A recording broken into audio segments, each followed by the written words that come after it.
সাবধান, বাংলাদেশ কি আগুনের চুল্লিতে পরিণত হতে যাচ্ছে? আগামী কয়েকদিন ঘর থেকে বের হওয়া মানেই কি সাক্ষাৎ বিপদ? আবহাওয়া দপ্তরের সর্বশেষ খবর অনুযায়ী 21 এপ্রিল থেকে শুরু হচ্ছে এক ভয়ঙ্কর তাপপ্রবাহ। রাজশাহী থেকে ঢাকা, খুলনা থেকে বরিশাল, পুরো দেশ পড়তে যাচ্ছে মাঝারি থেকে তীব্র দাবদাহে। বিশেষ করে 5টি জেলার অবস্থা হতে পারে ভয়াবহ। এই গরমে কিভাবে নিজেকে বাঁচাবেন আর হিট স্ট্রোক থেকে দূরে থাকবেন জানতে ভিডিওটি শেষ পর্যন্ত দেখুন, কারণ আপনার একটু অসতর্কতা ডেকে আনতে পারে বড় বিপদ। দেশের উপর দিয়ে বয়ে যাওয়া মৃদু তাপপ্রবাহ এবার রুদ্রমূর্তি ধারণ করতে যাচ্ছে।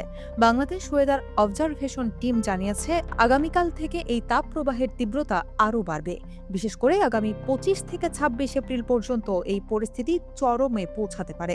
রাজশাহী, খুলনা, বরিশাল এবং ঢাকা বিভাগের বিশাল এলাকা এখন আগুনের হলকার কবলে পড়ার অপেক্ষায়। আবহাওয়া বিশ্লেষকদের মতে দেশের দক্ষিণ পশ্চিম এবং মধ্যাঞ্চলের জেলাগুলোতে গরমের দাপট থাকবে সবচেয়ে বেশি।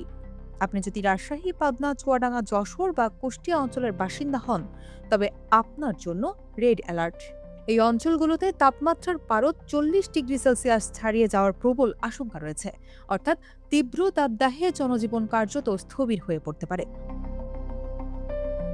অতিরিক্ত গরমে আপনাদের শরীরের তাপমাত্রা নিয়ন্ত্রণ ব্যবস্থা ভেঙে পড়তে পারে, যাকে আমরা হিটস্ট্রোক বলি। বিডব্লিউওটি স্পষ্ট জানিয়েছে, এই তীব্র গরমে সাধারণ মানুষের স্বাস্থ্য ঝুঁকি, বিশেষ করে হিটস্ট্রোকের আশঙ্কা বহুগুণ বেড়ে গেছে।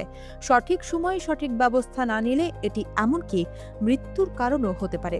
তাই এই সময়টা অবহেলার নয়। চিকিৎসক এবং আবহাওয়া বিশেষজ্ঞদের পরামর্শ অনুযায়ী দিনের বেলা, বিশেষ করে দুপুর 12টা থেকে বিকেল 3টা পর্যন্ত রোদের তীব্রতা সবচেয়ে বেশি থাকে।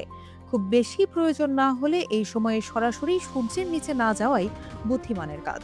দিনের বেলা যতটা সম্ভব ছায়াযুক্ত স্থানে বা শীতল পরিবেশে অবস্থান করার চেষ্টা করুন। বাইরে বের হলেও ছাতা, টুপি বা সানগ্লাস ব্যবহার করতে ভুলবেন না।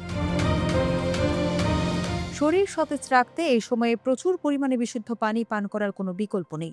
তবে একটি বিষয়ে সাবধান, প্রচণ্ড গরম থেকে এসেই ফ্রিজের কনকনে ঠান্ডা পানি পান করবেন না। অতিরিক্ত ঠান্ডা পানি আপনার শরীরের স্বাভাবিক তাপমাত্রার ভারসাম্য নষ্ট করে ক্ষতির কারণ হতে পারে। এর পরিবর্তে সাধারণ তাপমাত্রার পানি বা ডাবের পানি পান করুন।